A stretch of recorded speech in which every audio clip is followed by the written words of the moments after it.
afternoon, y'all. We got a clean 2021 F-350 that came in for making noise in the front end. I believe it needs brake pads. The owner wants me to check it out, and I'll explain it to you as we're going.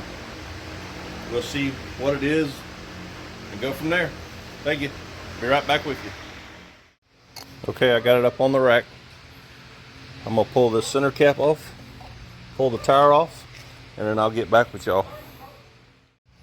This is gonna be kind of hard to do with one hand, but you can take a little flathead pry bar like this, or you can take a screwdriver, stick it in there, pull it off either way.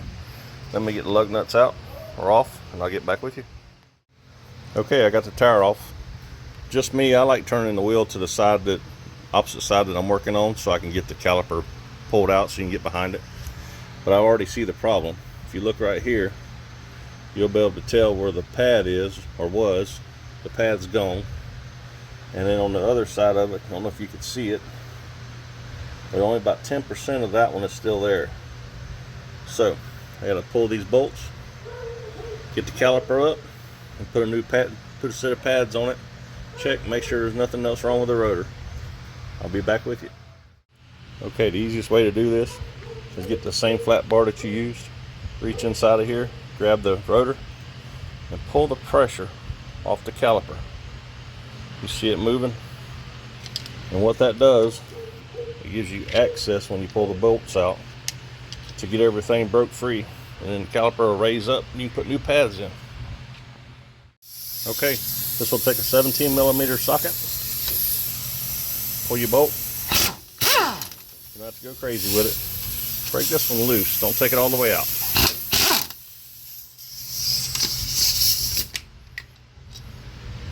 And then you'll see they flip up. See how easy that was? Then you take a little ratchet strap, you pin it up there so you can hold, because you're going to have to take one of the pads and pull the inner part of the caliper the rest of the way in to get the new pads in. Hope y'all can see now what I've done with the ratchet strap. Right here's the inner pad. Pull this inner pad and you can see just how it's gone.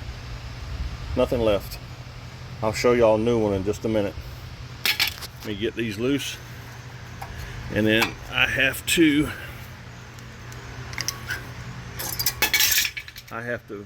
pull these in a little bit more. You got to suck them all the way in so you can get the new pads on.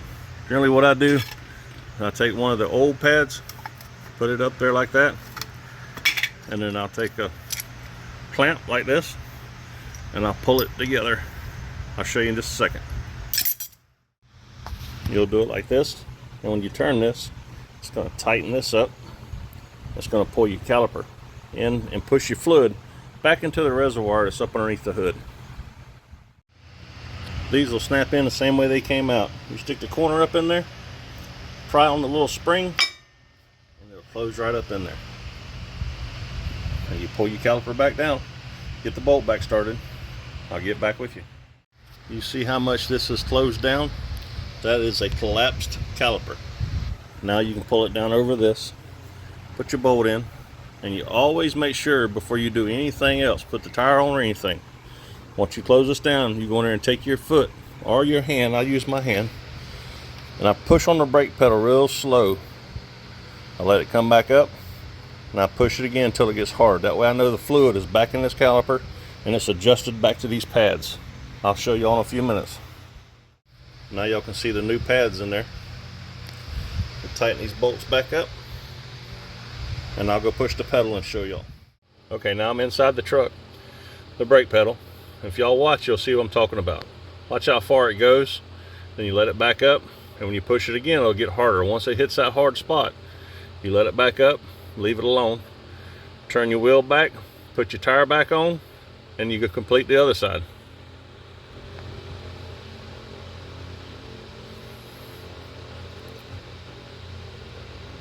Alright, that's bottomed out.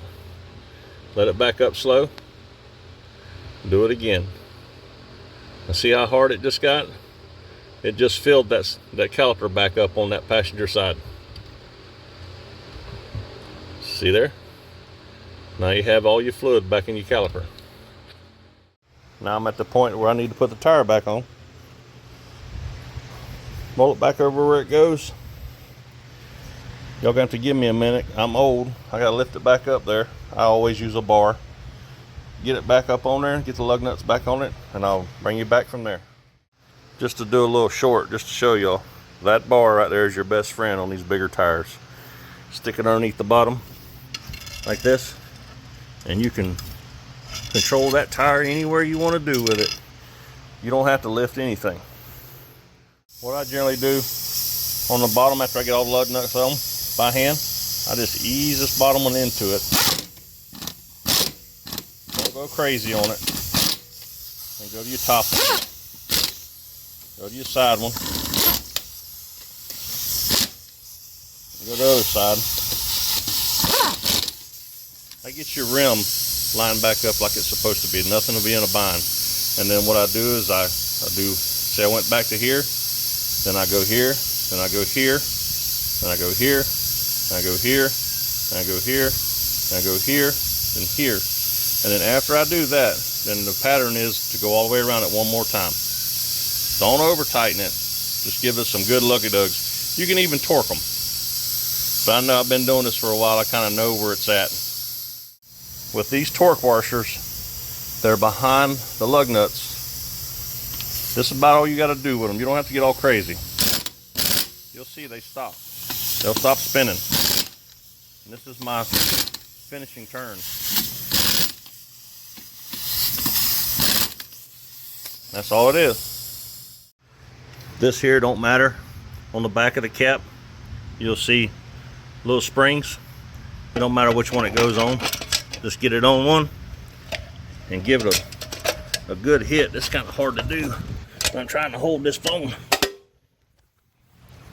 And there you go. That completes one side. I won't bore you with the other side, but this is a really clean 2021 F-350. Sorry, I broke my light.